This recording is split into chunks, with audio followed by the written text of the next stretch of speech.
कधीच नाही चुकणार तुमचे फेवरेट टीव्ही शोज झी5 सोबत, तेही एकदम फ्री. दादा, एक्झिबिशन साठी जहांगीर आर्ट गॅलरीच्या डेट्स पाहायला सांगितले होतेस. हो, काय झालं? आहेत अवेलेबल. बुक करायला सांगू? हो, लगेच.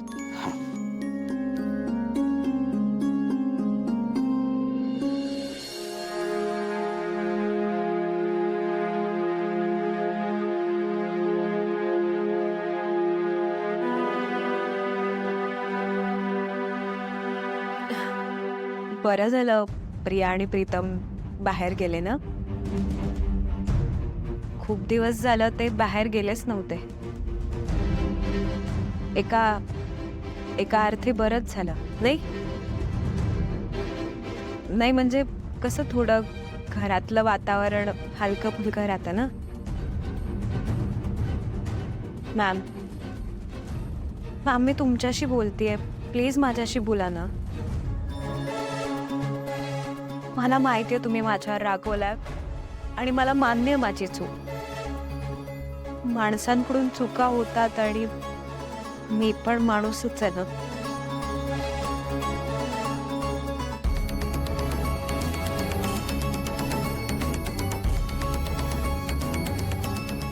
तुझं अगदी बरोबर आहे अनुष्का. आपण सगळेच माणसं आहोत आणि माणसांकडून चुका होतातच. पण तू अशी काही चूक केली आहेस का की ज्यामुळे मी तुझ्यावर चिडायला हवंय, किंवा मी तुझ्यावर रागावले, तुझ्याशी बोलत नाहीये म्हणून फक्त तू सॉरी म्हणायला आलीस? नाही मॅम, असं नाहीये. खरं तर मी तसं रिॲक्टच करायला नको होतं, पण हे सगळं ना माझ्या आदित्यच्या प्रेमामुळे झालं.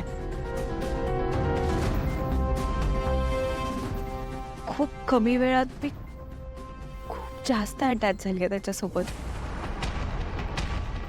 त्याच्यासोबत सुखी संसाराची स्वप्न पाहायला लागली. आयुष्यात सुखाची झुळूक आली.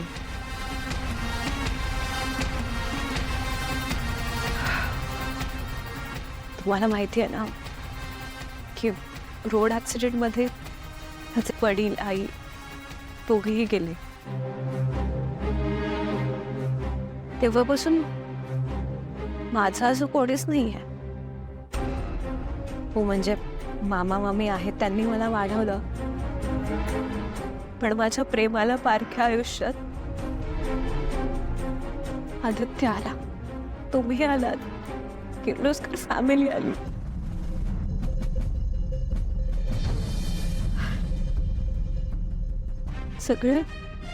सगळ्या गोष्टी अचानक आल्या माझ्या आयुष्यात. त्यामुळे मी तुमच्याबद्दल, आदित्यबद्दल खूप जास्त पोजेसिव्ह झाले. त्यामुळे आदित्यने पारूच्या गळ्यात मंगळसूत्र घातलंय आणि तिने ते काढलंच नाही, तसंच ठेवलं.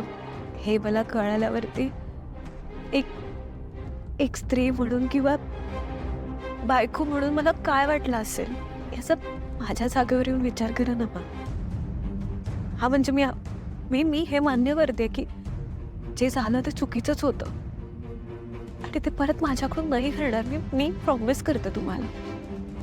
अनुष्का, मी खरंच तुझ्या जागेवर येऊन विचार करायचा प्रयत्न केला, पण एक बायको म्हणून, एक स्त्री म्हणून सुद्धा मी असं कधीच वागू नाही शकत. आणि म्हणूनच मला तुझं वागणं पटलं नाहीये. तू पारूला हाताला धरून खेचत घरात आणलंस, तिचं मंगळसूत्र ओढून ते तोडण्याचा प्रयत्न केलास. हा राग किंवा पॉझिटिव्हनेस नाहीये, ही विकृती आहे, हा वेडेपणा आहे. मी तुला एक समजूतदार, समंजस, हुशार मुलगी समजत होते आणि अर्थात वेळोवेळी तू ते प्रूव्ह सुद्धा केलंयस. पण तुझं हे रूप बघितलं आणि मला असं वाटलं की ही ती अनुष्का नाहीच आहे जिला मी ओळखते. आणि राहिला प्रश्न गैरसमजाचा, तर मला असं वाटतं की तू त्याची खातरजमा करून घ्यायला हवी होतीस. हे बघ, आदित्य एका इंटरनॅशनल कंपनीचा CEO आहे. त्याच्या आजूबाजूला अनेक महिला कर्मचारी असतात. त्याचे बरेच ठिकाणी दौरे असतात जिकडे फिमेल एम्प्लॉईज त्याच्या सोबत जातात. तू प्रत्येक एम्प्लॉई बद्दल हा असा संशय घेणार आहेस? नाही. अनुष्का, एका बाजूला तू म्हणतेस की तुझं आदित्यवर प्रेम आहे आणि दुसऱ्या बाजूला तू त्याच्याविषयी अविश्वास दाखवतेस.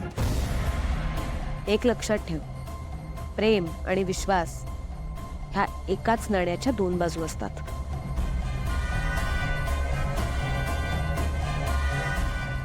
मी मी खरंच मनापासून माफी मागते तुमची. मी मान्य करते ना माझी चूक झाली. वाटलंच तुम्ही हवी ते शिक्षा द्या मला. अनुष्का, माझा तुझ्यावर विश्वास आहे. खरं तर माझा माणुसकीवर विश्वास आहे. पण म्हणून मी अशा चुका माफ करेन असा त्याचा अर्थ होत नाही. एक लक्षात ठेव, माझं सगळीकडे लक्ष असतं आणि किर्लोस्कर घराण्याची होणारी सून म्हणून ही तुझी पहिली आणि शेवटची चूक आहे जी मी माफ करीन. इथून पुढे तुझ्याकडून ह्या अशा चुका अपेक्षित नाहीयेत मला.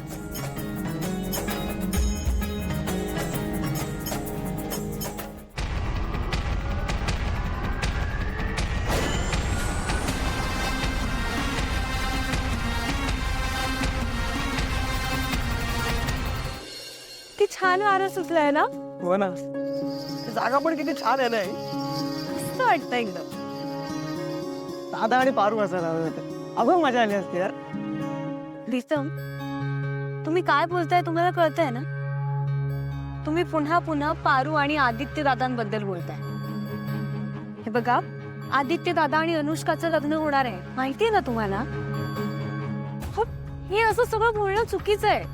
आणि पारू आपल्या घरात फक्त काम करते. मला मान्य आहे की तुमचं, आदित्य दादांचं आणि पारूचं खूप चांगलं पटतं, पण म्हणून असा विचार करणं चुकीचं आहे ना. इथे बघ, मला पटतंय तू काय म्हणतेस ते. म्हणणं प्रिया, म्हणजे दादा आणि अनुष्का ही जोडी मला इमॅजिनच होत नाही. म्हणजे त्यांचं एक असं पिक्चर माझ्या डोळ्यासमोर कधी येतच नाही. हा, आणि मी जेव्हा हा विचार करतो ना की दादाची बायको कशी असावी, तर मला वाटतं पारूसारखी असावी. आणि दादा पण किती खुश असतो पारूसोबत, किती वेगळा बघतो. आज पण तू ऑब्झर्व केलंस का, जेव्हा आपण म्हटलं की पारू सोबत जाऊया तेव्हा तयार होता तो, पण जेव्हा हा विषय निघाला की अनुष्का सोबत जाऊया तेव्हा त्याला मीटिंग आठवली. हा, प्रीतम, काही नाही, त्याला कळत नाहीये तो काय करतोय, पण मला कळतंय त्याच्या मनात काय सुरू आहे. प्रीतम, तुमचं काहीतरी वेगळंच सुरू असता.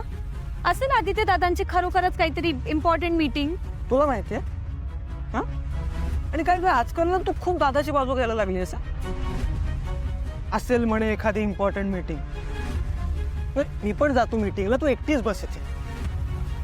चुप.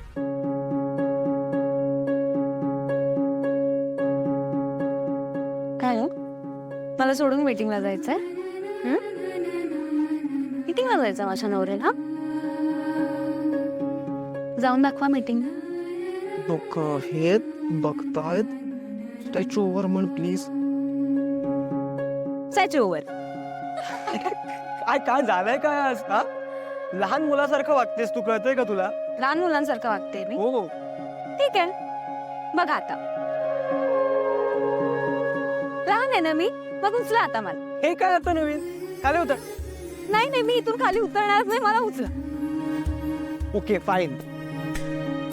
Very good. बस झालं, आता जातो मी. झी5 ॲप डाउनलोड करा आणि पहा सर्व एपिसोड्स एकदम फ्री.